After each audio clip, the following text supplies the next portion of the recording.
Hello guys, kumusta kayong lahat? Kumusta ang ating mga araw? So ngayon, ang ituturo ko sa inyo, lalo na sa mga baguhan pang mag-YouTube, ituturo ko sa inyo kung paano hanapin ang copyright claim ng ating mga videos. So sana panoorin niyo hanggang dulo. So ngayon guys, ituturo ko sa inyo kung paano hanapin ang copyright claim ng ating mga videos. First, punta tayo sa Chrome. Click natin ang Chrome. And then, search niyo ang YT Studio Login. Pero kung meron na, click ko ang YouTube Studio Login. And then, login.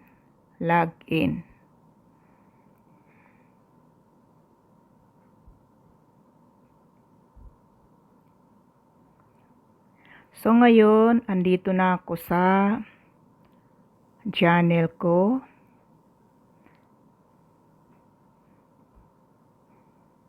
At ito na ang channel ko.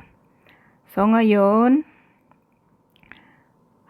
click natin ang content. Ito guys, content.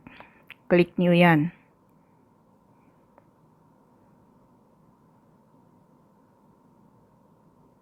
So ngayon, andito na tayo sa content. And ngayon, hanapin natin ang restriction.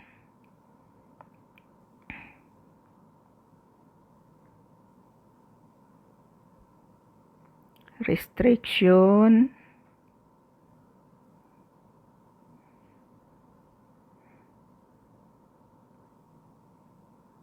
Yan. Click natin ang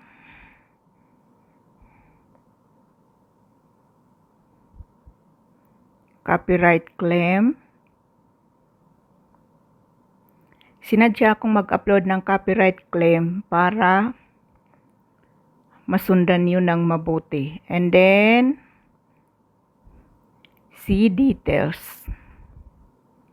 Click natin ang see details. So, ito na ang videos ko na may copyright claim. Yan. At ngayon, see select action. Yan. Click natin ang select action. So, ito na ang pagpipilian para maalis ang copyright claim. So, ito ang pagpipilian natin guys. Erase song, replace song, dispute, or trim.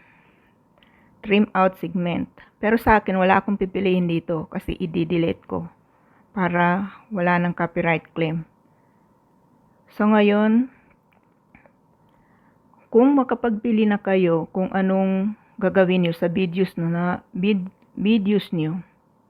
nabubulo na may copyright claim, click nyo ang continue para makita nyo kung ano ang kalalabasan. So, ganun lang guys. Sana panoorin nyo ito ng paulit-ulit para maintindihan nyo kung paano alisin ang copyright claim ng ating mga videos. Sana masundan nyo ito guys. Pipili lang kayo kung anong gagawin nyo para matanggal ang copyright claim. Punta lamang kayo sa Chrome nyo. So, yun na lang guys.